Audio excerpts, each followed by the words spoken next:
Yeah, well, I think as far as the bond payment, I don't think it's too big of an issue. The company had $3.7 billion of cash on the balance sheet at the end of the year and actually generated a really significant amount of cash in the back half of last year that annualized at about $4.2 billion operating cash flow. So I think that the outlook is really good in terms of cash generation for the company going forward.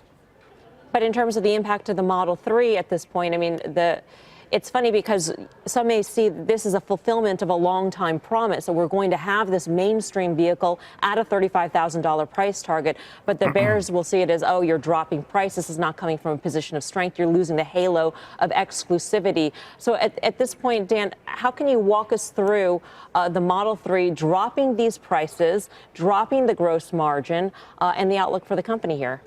Yeah, so I mean, it's not an unreasonable view for the bears to take on this.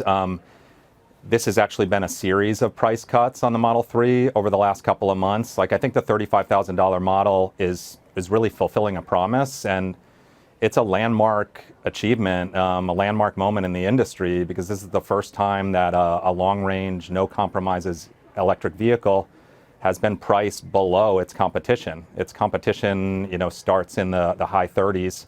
And importantly, its competition averages around the high 40s. So I'm talking about the BMW 3 Series and the Mercedes C-Class. So the Tesla Model 3 average transaction price in the fourth quarter was about $55,000. We think that that'll come down to around the high 40s over time as these lower price models come in. And importantly, we think that there's just a ton of fixed cost operating leverage as volume goes up from where it was in Q4, which will offset most of the margin dilution from this lower price.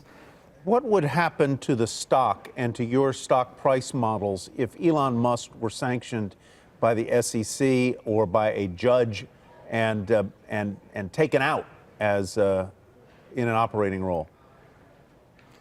Yeah, I mean, I think that that's unlikely. The most recent episode, which was, not what anybody wanted in terms of investors or even people inside the company.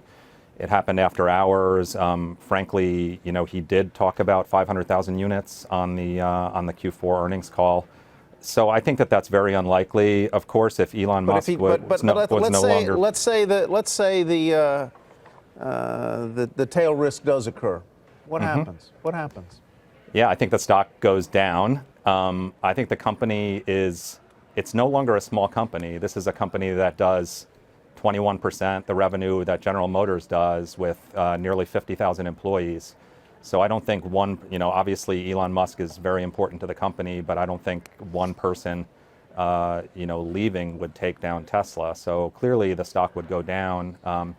But I think that the company, came through a really challenging period. Like, they've spent, over 10 years trying to get to this point where they can sell a vehicle that does hundreds of thousands of units a year, and it's really running well right now.